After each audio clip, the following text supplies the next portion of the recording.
Hi, hello and welcome back to F1 Challenge VB. My name is Mephisto and our epic journey through the history of Formula 1 continues today with the 6th round of the 1960 season, the French Grand Prix. It was held on the 3rd of July, it had 23 entries, with 8 of them ending up having to retire. The race consisted of 50 laps, completed in 1 hour 57 minutes and 25 seconds. Jack Brabham started the race from pole with Phil Hill in 2nd, Graham Hill in 3rd, Ireland 4th, Von Tripp started from 5th and Gurney started the race from 6th. Brabham drove a fantastic race to take the win at the French Grand Prix. Gendebien finished in 2nd, 48.3 seconds later. Bruce McLaren crossed the line in 3rd, he was 51.9 seconds behind. Henry Taylor finished in 4th, he was 1 lap down. Clark ended the race in 5th, he was also 1 lap down. And Ron Flockhart rounded off the top 6, he was also 1 lap down. Brabham also posted the fastest lap of the race, that is a 2 minute 17.5 second lap. We are here in Reims for the French Grand Prix, where a lap starts off with a long run down into turn 1, a long open right-hander. We then come into turn 2, another long open right-hander.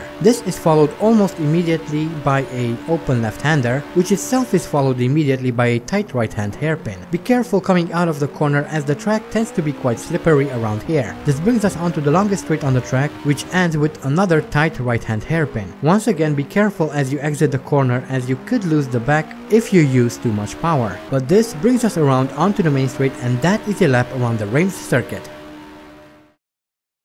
And here we are in qualifying, coming around to set our first flying lap, a 2:26.575. That's about 2 seconds lower than pole position, which is held by Olivier Gendebien at the moment. I tried to improve a little bit on that, and I kind of did. On the second try I set a 2:26.35 and then eventually a 2:25.6. And that was pretty much the best I could do. From here on out I started going slower and slower, so there was not much point to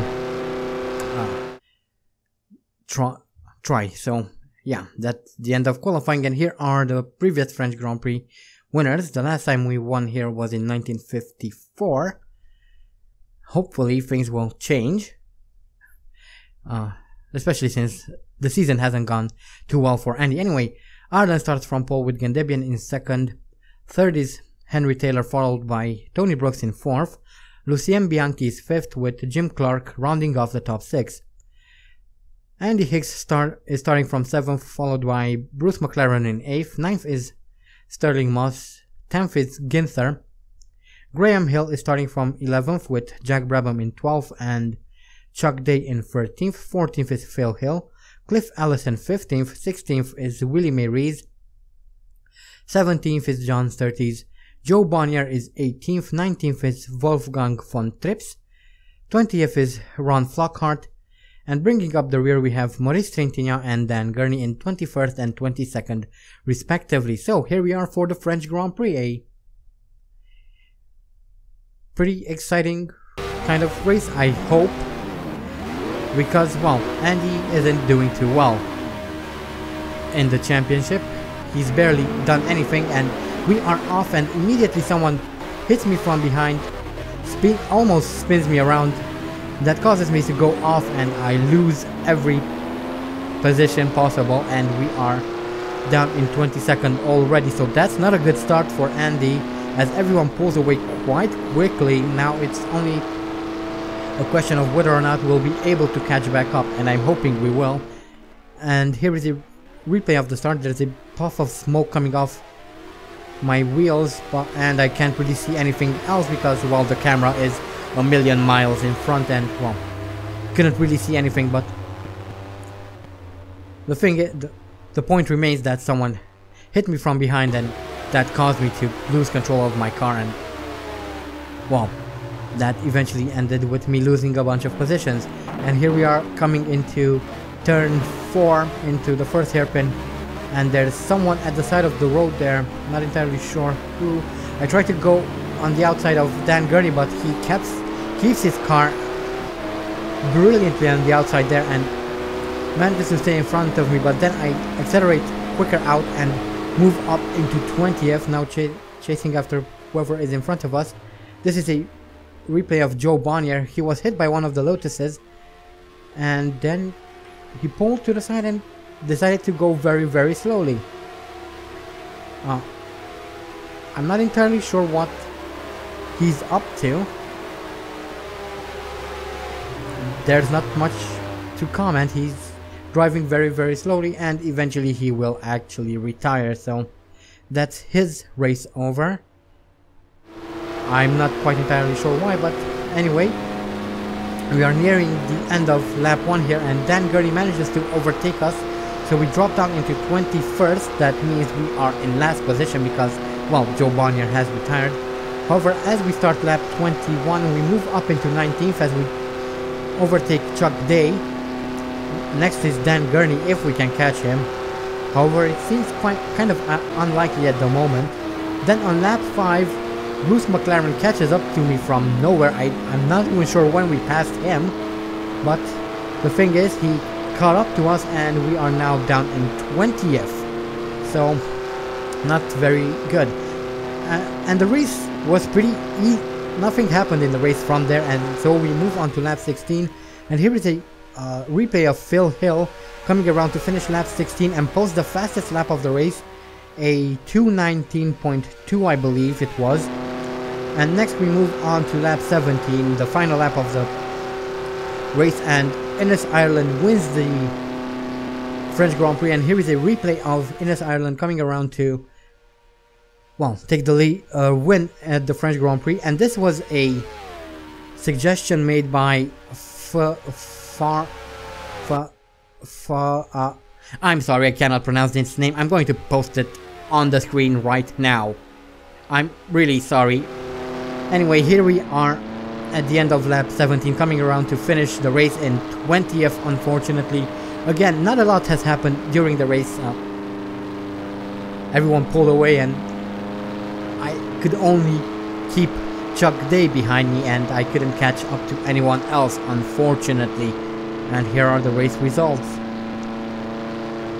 And here is another page of the race results. This is, I believe, the best race in terms of people who have finished since I've started this particular series. So, yeah.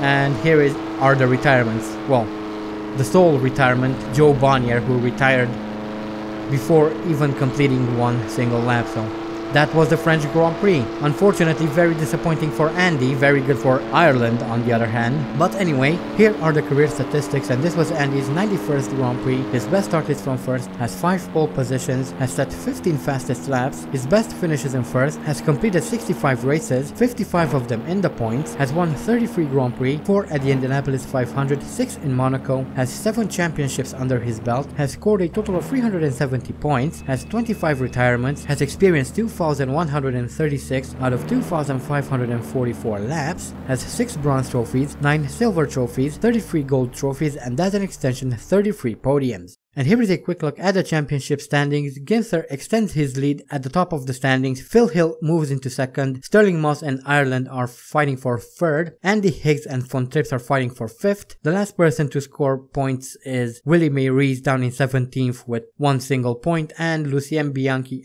is at the very bottom of the standings. So that's pretty much it for the driver's standings. Not much to say about that, except for the fact that Andy might want to start and up his game because he is not doing very well this season. Anyway, let's move on to the constructors next. Ferrari extend their lead at the top of the standings. Lotus move up into second. Rob Walker Racing Team are third. Aston Martin drop down to fourth. Fifth are Cooper. Sixth, Owen Racing Organization, and the last team to score points are Yeoman Credit Racing in 7th. So those are the constructor standings. Starting next race, we'll be dropping points in the driver standings, and the race after that will be dropping points in the constructors because, well, the Indianapolis 500 doesn't count for the constructors. But anyway, our next race is the British Grand Prix, held at Silverstone this time, so quite fun times. I'm quite skeptical of what the results will be there. It looks like these fast tracks are not really suitable for Andy Higgs's Aston Martin, so not quite sure what to expect from there. But anyway, that was the French Grand Prix. A pretty decent race if we are not to count Andy's result, obviously, who didn't do too well. I think this is his worst performance since starting this series, so I gotta find a way to make the Aston Martin faster, or else we might not score any more points for the remainder of the season, which would be quite bad. But yeah, that is the end of the video. Don't forget to vote for next season's team. Link is in the description. I also have a second channel where I will be playing all sorts of different games. At the moment, I'm doing a playthrough of Diablo 2 and Ion 2's Thermovic 1946. So if you're interested in any of those games, there will be a link in the description to that as well. I hope you guys enjoyed this video. Thank you all so much for watching. And as always, stay sharp.